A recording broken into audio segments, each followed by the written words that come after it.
All right, picking up where we left off. Okay, so while I was living in Pennsylvania, I was in a house for 12 years, right? Well, the original owners sold it, right? And then this other guy, he bought it, right? But like I came with the property. Needless to say, that guy was a total piece of shit. He was a teacher for the Philadelphia school district, but he was a major alcoholic, right? So so like his fiance left him, just drinking too much and just making an ass out of himself. I mean, he would be like he would be driving the riding lawnmower drunk in the yard doing donuts like at 3 a.m. Just stupid, right? So she left him. Then he really went off the rails, right? He got arrested for lewd and lascivious acts. That's such a hard word to say. And he ended up in jail. So I stopped paying rent, right? I didn't have a fridge/freezer for 6 months. I kept telling him, I'm like, you got to get me a fridge. Like, this is your responsibility, not mine. So he also had 10 code violations from the township. Like, hey, buddy, if you're going to have somebody live here, you got to make it safe, right? So I put all the rent money into an escrow account. And while he was in jail, he had his parents handle his business. So, like, we went to court and everything. And the judge was like, I'm not going to evict her. She's been there for 12 years. She's been there longer than you have, albeit you own the property, and it's not that she hasn't paid the rent. It's the fact that you're not doing right by her. And she has proof that all of the money, the rent money, is in an escrow account, waiting for you to do the right thing and get your shit together, and then she'll pay you, right? So the judge was like, well, why don't you make them an offer? And part of the agreement was because they wanted to sell the property. He obviously couldn't keep it because he lost his job due to his charges. So they wanted to sell the property. And like, while this was all going down, he was in jail. So I offered them $1,500. They took it. So for 10 months, I only paid $150 a month for rent. So I was like, sweet. So, that happened, and I basically became homeless. I lived with one friend for quite a bit. Super nice of him. We've been really good friends for a really long time. His birthday is 3 days before mine, so that's probably why we get along so well. He moved to Las Vegas. He actually sold his home and moved to Las Vegas, which is cool, good for him. Well, his son lives out there, and he wanted to be closer to one of his sons. So I did not want to be like homeless, right? I didn't want to live in a car. I was scared. I didn't have enough faith in God. Instead, I put my faith into a man that I had met in recovery. He himself had just gotten out of prison. He was working at like a meat packing place, Hatfield Meats. And, I believe he was sober. But, we got an apartment together, and that was probably like the stupidest thing. And everybody told us, don't do it to both of us. And we both didn't listen. We were like, oh, F it, roll the dice, let's just do it. So we got this place together. He relapsed, I relapsed, and it was on from there, right? He was really abusive. He had trouble communicating. He was really paranoid, always thought that I was cheating on him, and wanted to just be very controlling. Like, he wanted to, if he called me while he was at work and I didn't pick up for whatever reason, I'm cheating. Or it would just become this huge hassle. So it started to just be really unattractive. And if he's watching this, I just want you to know I never cheated on you. Not one time, not ever. Even after we broke up, never did. So all of that fighting was for no reason. So anyways, we did a lot to each other. I want to say, more him towards me, because I'm 4'10", 80, 90 pounds. And, he's a guy, he's bigger. So he obviously felt like he could throw his weight around and control me, But we're out in Kensington. We are racking up my credit cards and, blowing through all of our money, buying crack and fentanyl. Fentanyl was for him. The other stuff was for me and him.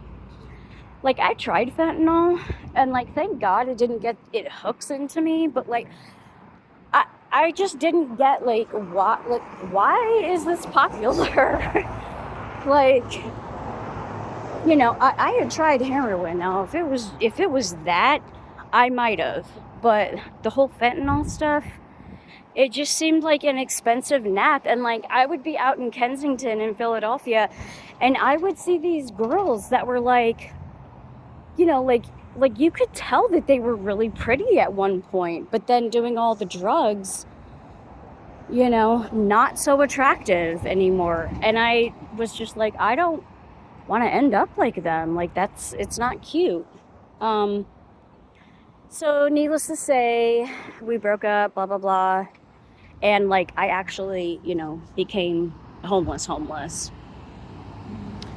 So I'm living in my car, right? And I wish that I had just put faith in God and had done that from the jump, because who knows where I would be right now. And it seems like I just keep repeating that because, I went out to Arizona. I was out there for 7 months. I had 2 jobs while I was out there. I was working, living in the desert, in a car, with my cat. My cat has been with me from day one, right?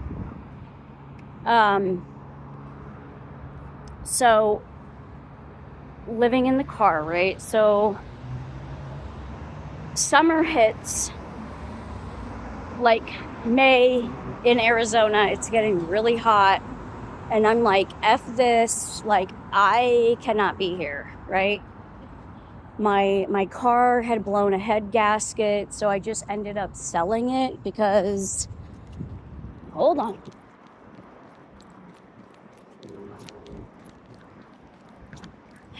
I had to run across the street here real quick. All right, so I ended up selling my car because it was too expensive to fix it, even though I had some guys that were I'll front that money for you. And I was yeah, but what's it gonna cost me later, So I just ended up selling it. I rented a car, threw all my shit in it along with my cat, and I came up to Washington, where my mom is. She's been here the whole time. And so I think it's been a month and a half, a year and a half or maybe like a year and 4 months that I've been in Washington, right? And like, I got a job like maybe 3 or 4 months. Well, okay, so I got here, I think at the end of May or the middle of May, and then I started working at the very beginning of October. And then subsequently I was terminated without any explanation or exit interview. So it's like, and this is a mental health company, mind you, okay? No reason and no exit interview. So how am I supposed to work on whatever you think is the issue if you don't tell me? Like, that's what I don't get, you know? If you don't tell me what I'm doing wrong or what I need to improve on, how am I supposed to do that? And I got zero support from my program manager. Let me tell you what, if you're not a Democrat or a liberal and you try to work at a mental health company that receives state funds or federal funds, whatever, they will gang up on you. They won't like you. They won't listen, and the fact that this is something else that kind of irritates me. It's like, okay, like I know I'm here to do a job and I get that. And it wasn't the job that was hard or difficult. Like I could do it with my eyes closed, not a problem. I caught on real quick. Working in EMS gave me that, that advancement, that wherewithal to like know what I'm doing, right? With like charting and how to handle somebody when they're belligerent or intoxicated or in a crisis, right?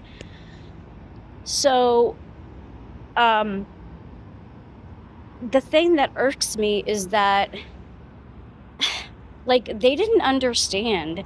Like, I am just coming out of homelessness. In fact, when I got the job, I was homeless. And just with like my own mental health struggles. And I did not get any support.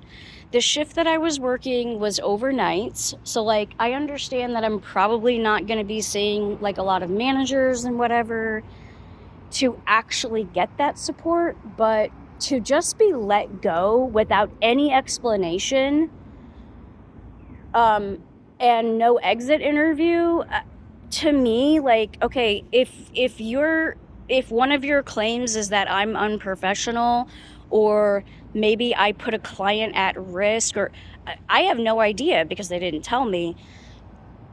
They were just as unprofessional. Like, you're not gonna tell me anything. How am I supposed to improve if I don't know?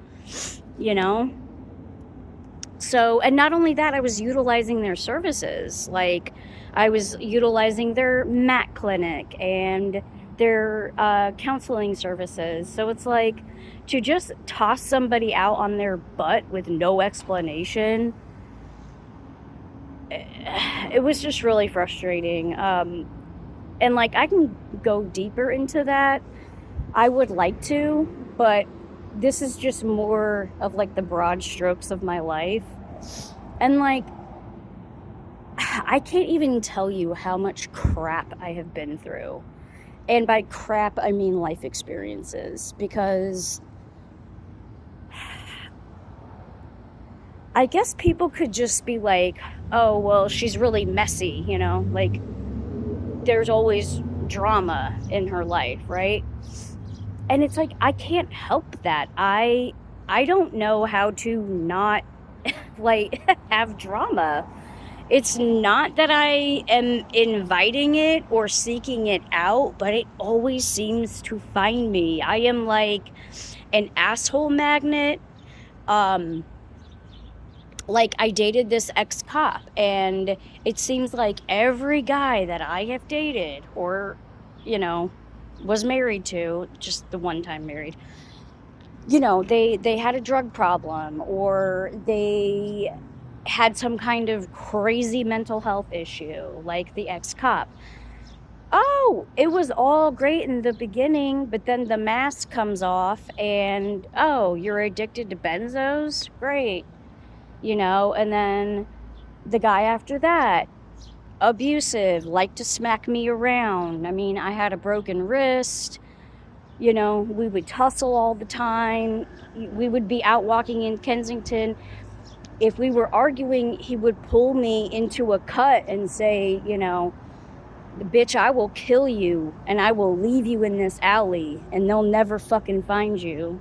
Yeah, he would just say shit like that to me. Or one time I ran into a store when I was in Kensington and he ran in after me and he said something like, bitch, I will pimp your ass out. Like, you're going to do what I say.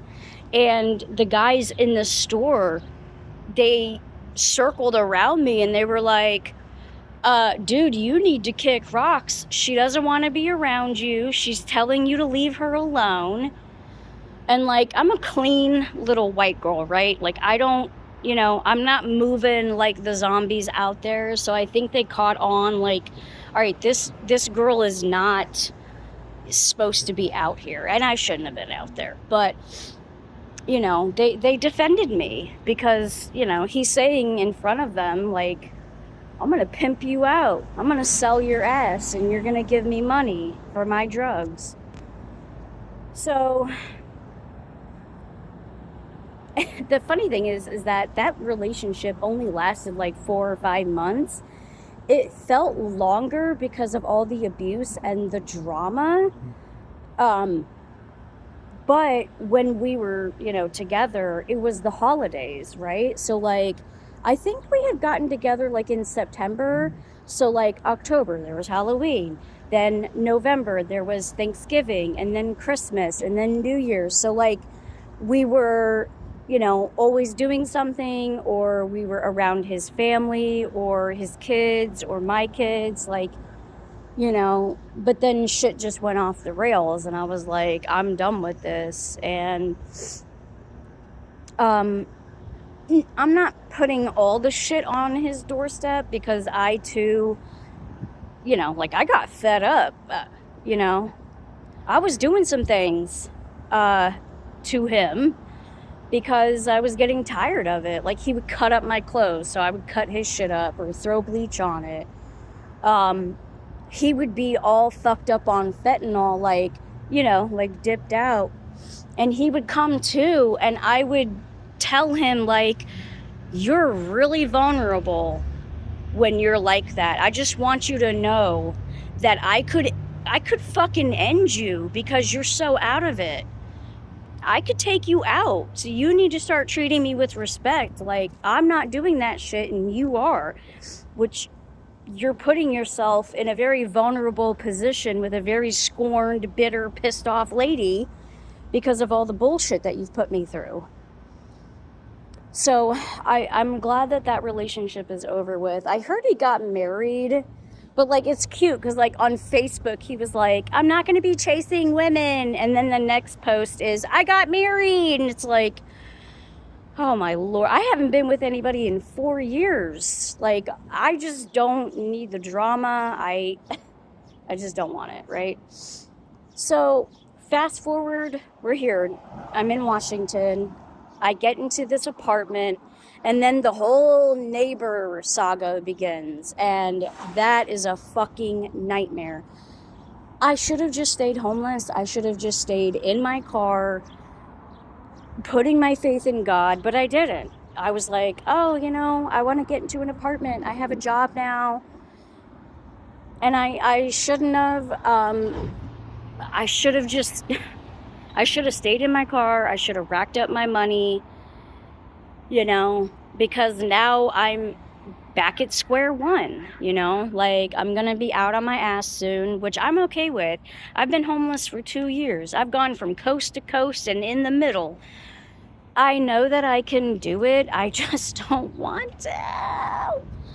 But I just have to put my faith in God, because trying to put faith in just myself or my mom or a man, that doesn't work for me, and it doesn't work for God. Like, God wants me solely reliant on him, and I'm slowly realizing that now.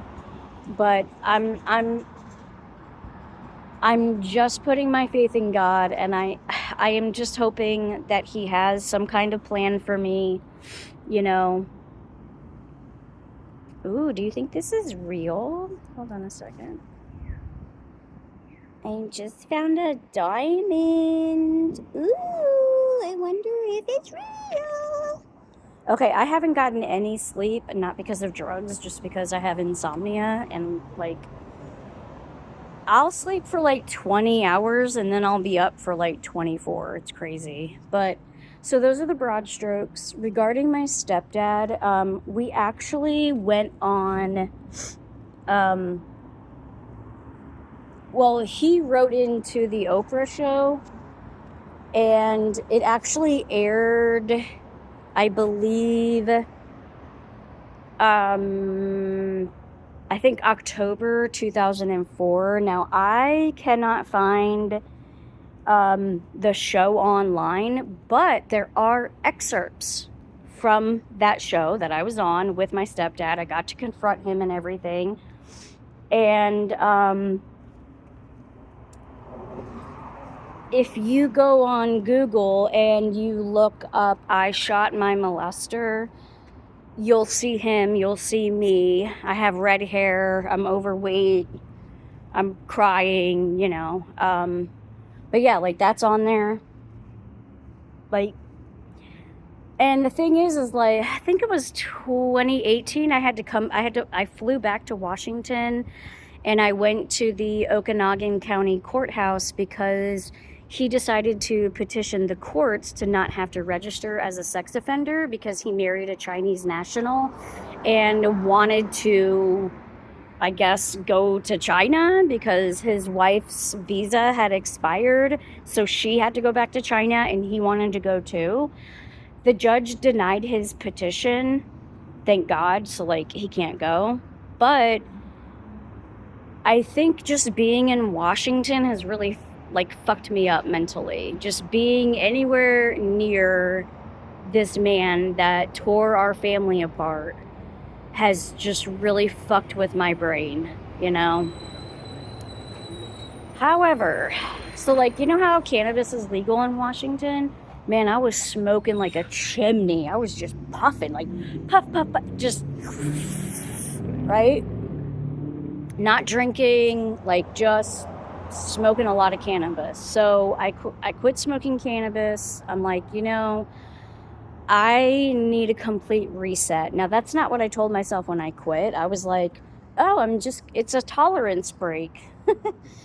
But since I have stopped, and I think it's been, I want to say 2 months, 90 days. I don't keep track of that stuff. Like, because it's all about today, you know. It ain't about yesterday, and it's not about tomorrow. It's about today.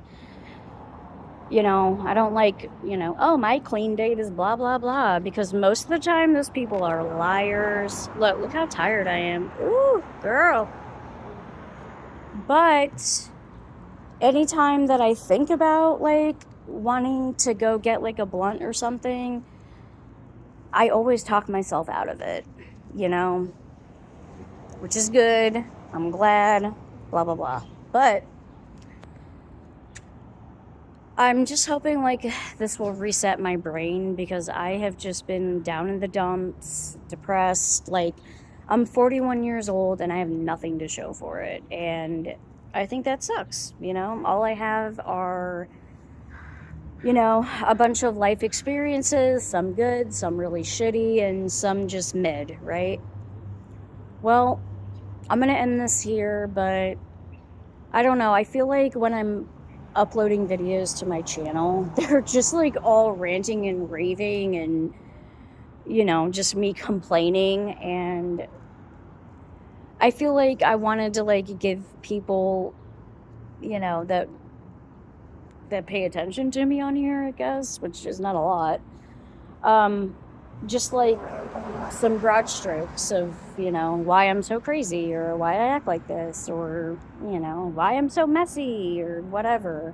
I've been through so much. I mean, I got stories for days and days and days. But if anybody has any questions, please, you know, comment and let me know. And I'll try and answer them as best as I possibly can.